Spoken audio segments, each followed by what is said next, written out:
Hi guys! Good morning! So ngayong araw naman po ay magluluto naman ako ng special sinangag. Huwag po itong special dahil ang niluto ko po na sinangag ay hindi na po natin kakailanganin pa ng ulam. Tipid, masarap, ay napakadali pa nitong gawin kaya naman let's go! Meron po pala ako ditong isang pirasong itlog, meron po ako ditong crab sticks, pwede rin po kayong gumamit dito ng hotdog at syempre itong butter. Lastly, itong ating kanin lamig. Ayan, iginisa ko muna dito yung bawang at sibuyas sa butter. Pagkatapos, ayan, kapag nag-aroma na itong ating sibuyas, ilalagay ko na dito yung ating rice.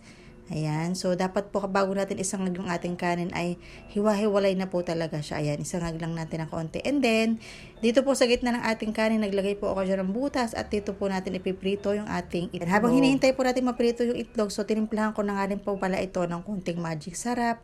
Ayan, at kapag luto na nga po yung itlog, so isasama na natin dito sa ating rice and ilalagay ko na rin po dito yung crab sticks at saka itong mga mixed na veggies natin.